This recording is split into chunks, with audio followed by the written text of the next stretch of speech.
Ladies and gentlemen, also alchemists, welcome to another Akora TCG deck profile. Today's list is courtesy of TylerYT. Tyler is also known as Big Kazungus and is also the #1 ranked Akora player.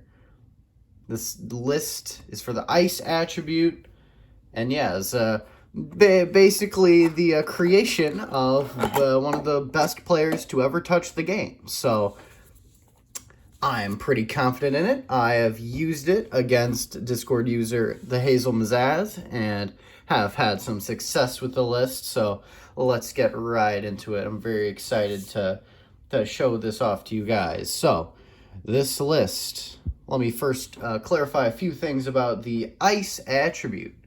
All right, guys, so the Ice attribute is a very special attribute. It is for all the stall players out there who, you just want to prolong the game as long as possible, okay?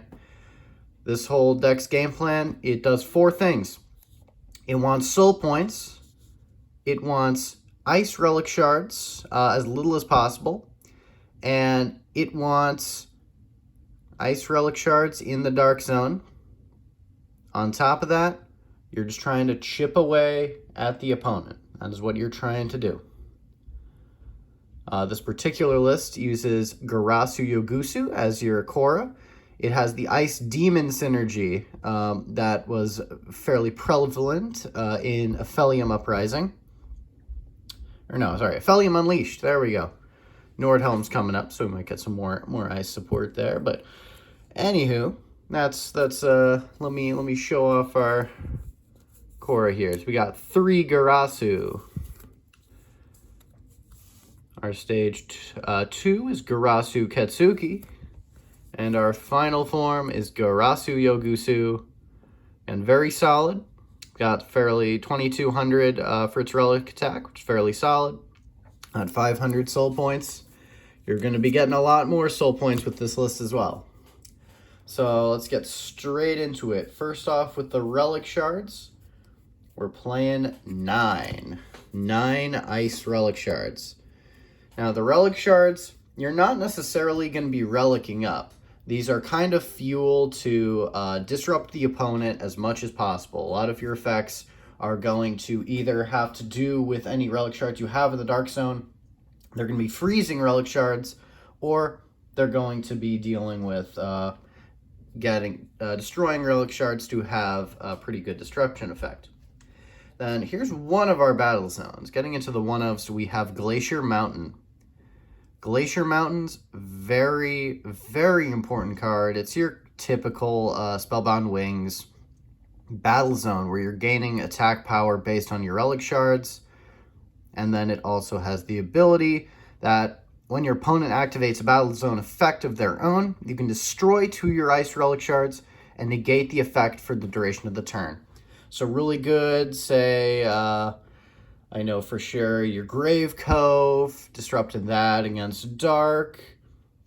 Could be disrupting your Ancient Trees for your nature players. Your Warped Fortress, also valid target for that effect. So the thing with Glacier Mountain, why we're only playing 1 versus our other battle zones that you might see in any other list, is that Glacier Mountain has a lot of searchers. It would be a dead card if playing multiple copies, right? So you're very likely to search it through this list. So it's only worth playing the 1. And that's all you need for that. Our next one of is Avalanche. Costs 4. All right. So a little tricky flash to get out. But when you do, when your opponent attacks, you may flip this card, destroy 2 of your Ice Relic Shards, negate the attack, and your opponent can't attack during their next turn. So it is protection against 2 of your opponent's onslaughts. So endgame, Avalanche is going to be an absolutely amazing, solid option. This whole deck revolves around chipping away at your opponent's alchemy essence. So endgame, that could be the difference between winning and losing. Those 2 turns of leeway you get could make all the difference, all right? Because you're not attacking for massive damage. You're burning the opponent, and you're dealing not a lot of damage compared to other lists, but you're still, just because you're not gaining a lot of attack points from your relic shards, because a lot of these pay like 2, for example, for cost, right? So you're not going to have a lot, so you'll probably, be gaining 200, 300 attack points because you got 2 or 3 shards out. So that's kind of the rationale behind that. So basically you're trying to get 1, disrupt the opponent, and 2, just get some leeway end game there. Our next one is Frozen Remains. Flash Alchemy during your turn. Add 2 relic shards from the Dark Zone to your hand. Only once per turn, but we only have the 1, so it's alright. That's good for getting back relic shards that you're destroying for cost. Very solid card in this strategy. From there, we got some ornament cards. We got 2 Kiiko's Staff Inundra. The equipped Akora gains 50 soul points for each Ice Relic Shard you have in play. During your turn, you may destroy this card and freeze an opponent's alchemy card till the end of the turn. Say they have something trouble, you're not liking it. Bam. Destroy that. Sacrificing some soul points, but you can temporarily get rid of a fairly problematic card. From there, we got 2 copies of Snow Day. Snow Day is an eternity, and when it's played, you get to freeze one of your own Ice Relic Shards, 1 of your opponent's Relic Shards, and up to 1 face-down Alchemy card, as long as it's active. So this is going to, 1, keep your opponent from possibly relicking up. As you'll see with a later card, because you, the player, will have a Frozen Relic Shard, you'll gain, I think it's some soul points. And from there, you also can prevent some disruption. So, say your opponent has an Ancient Calling face down, bam, problem solved. You've prolonged it for a turn, so very solid. And if they decide to get rid of it, its other effect will destroy all cards frozen by it. So, say they end up getting rid of this, well, they'll also be getting rid of their shard and their face down. It is a double-edged sword, so that's a very solid card. Another flash card here we got 2 of is Ice Pick. Now, Ice Pick, you can play or flip it, and it destroys a Frozen Alchemy card, and it deals 50 to your opponent's Alchemy Essence for each Ice Relic Shard you have in play. So, again, it's not a lot, but you're just trying to burn, okay? And you can also search your Alchemy deck for an Ice Relic Shard, reveal it, add it to your hand. So it's a good searcher. You're getting some Ice Relic Shards, so again, that's why we don't also have to play a lot of Relic Shards, because on top of just paying for cost, they're also searchable. I mean, like most archetypes, but still. From there, we have a very solid staple to the ice attribute from Spellbound Wings. We have Expedition. A lot of lists you'll see might play 3 of this. This list we're playing 2. You can play an Ice Relic Shard from your Dark Zone again. So you're paying cost, but by having stuff in there, you have fuel for your other from your other cards. If your opponent has a Battle Zone card in play and you do not, freeze until you start your next turn and add Glacier Mountain. So you're searching your Glacier Mountain, getting some attack boost off of the Glacier Mountain in a later turn, and you're disrupting your opponent. Again, exactly what we want. If the opponent's playing the game, you're not playing the deck right, okay? From there, you got Cataclysmic Cavern. Once per turn, if your relic count is equal to or lower than the opponent's, which is likely to happen, you may send the top card of your alchemy deck to the Dark Zone and freeze up to 1 of your opponent's relic shards until the start of the next turn. Again, possibly preventing the opponent from relicking up. The thing about Cataclysmic Cavern is it specifies you can only have 1 in play at a time. Ornaments or eternities do stack. Ornaments do not. So that is something to keep in mind with that card. Another play set Cracking the Ice. Cracking the Ice.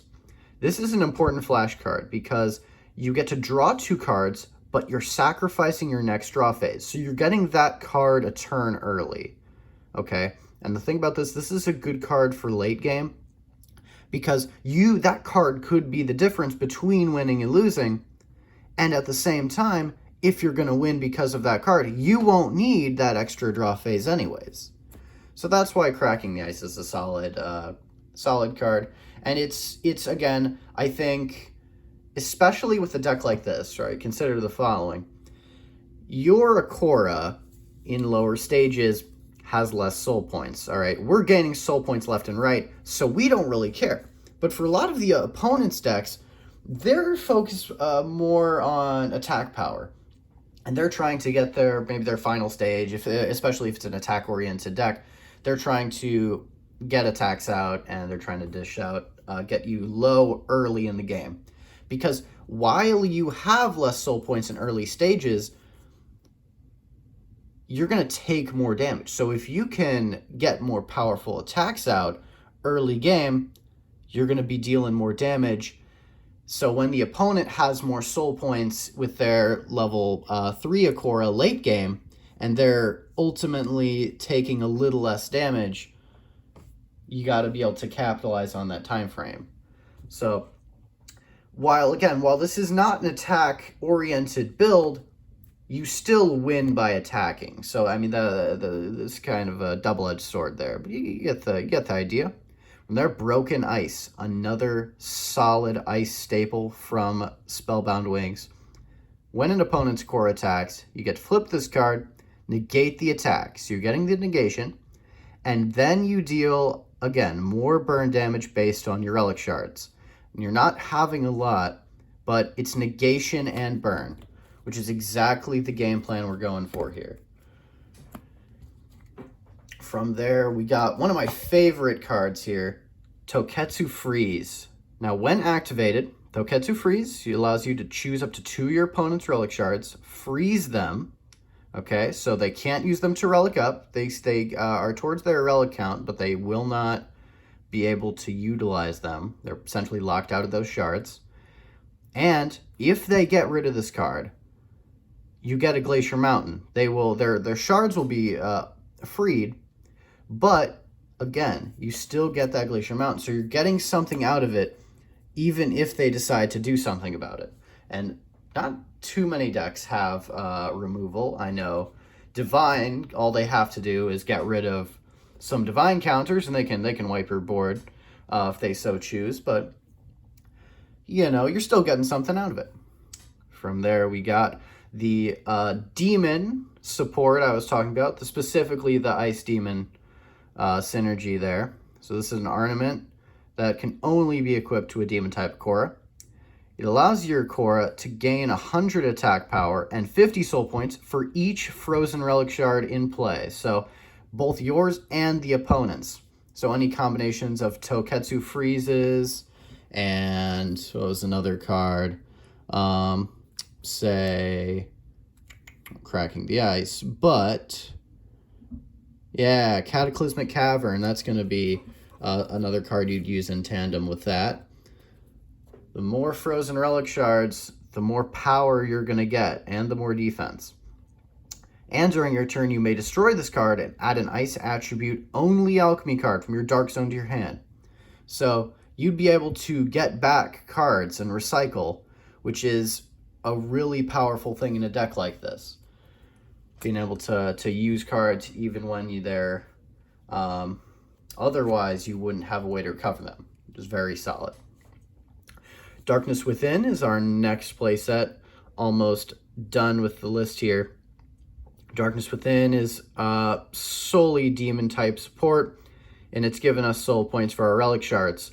But if need be, even in a situation where you don't have any relic shards in your hand, but you got a Darkness Within, even if you've already gone through your mulligans, you're putting your 2 cards from your hand back on the bottom and grabbing your 2, even if you don't have any shards after that, even if you have a Darkness Within, you can just play it, destroy this card, and then you can grab one or play it directly from your deck. So what that also means is if you've already used your Relic Shard for turn, you can get a second one. So you can immediately start the game with 3 shards. And with the new Codex update, as of, let's see, it would have been April 30th, now, with Codex Rule 3.2, you can now Relic up on the first turn, which is a very, very solid thing to note. And any deck, as I've said before, is not complete without its battle zone. We have Ingord. Ingord is our main battle zone for this deck. Again, gaining soul points, so we're not getting attack points. We're gaining soul points for our Relic Shards. And so we have kind of options now. So because our Glacier Mountain is searchable, we get the one that boosts our attack points based on Relic Shards. But since this is a play set, we're also going to have a good chance of getting this Ingord in our starting hand, giving us some defense, pretty lengthy, a pretty good defense early game. On top of that, if the opponent is stage 2 or higher, right, since we aren't necessarily, we're paying a lot of Relic Shards for cost, so we're not necessarily relicking up in this list. It can still happen, but for the most part, we're kind of assuming that we're not going to have so many Relic Shards. So Ingord is, again, assuming that the opponent has been, they've been ramping their shards there by this point in the game. They have some, their Akoras up there. From there, right, you can send 2 attribute-only Relic Shards, so no Stone of Akoras, just attribute-only Ice Relic Shards, okay? From the Relic Zone to Purgatory, okay? Not Dark Zone. Permanently freeze 2 of the opponent's Relic Shards. It is an only once per game effect. All right, which you got to keep that in mind. But permanently freezing 2 Relic Shards, okay? If you get your opponent to the point where they have all their Relic Shards frozen, and you somehow, I know you can't, it's not possible in this list, but if you were to destroy your opponent's Akora while they have no Relic Shards, that's game. Because level 1, stage 1 Akora have a relic cost of 1, as you can see in the corner, top left corner there. So that's why it can be especially dangerous for some of these decks. Because if sometimes even if they were to destroy their own Akora by some means, it would mean game over for them. So Ingord, freezing their Relic Shards, locking them out of relicking up. It's a very, very solid card. So that concludes this list. I hope you guys have learned a little bit today. I got a few more things in the works. I have, I think next up we're going to be doing Red Baron's Kiriyose list. And from there, I have plans to show off Pokio's 4th place list from the CGC event we had on Tabletop Simulator a few weeks ago. Very excited to show that off because I have everything and I have recreated the deck in real life. So I'm very excited to show you what a high-level competitive strategy looks like that has confirmed results at competitively sanctioned events. So I'm very excited for that. I hope you guys enjoyed yourselves today. I hope you guys have a wonderful rest of your day.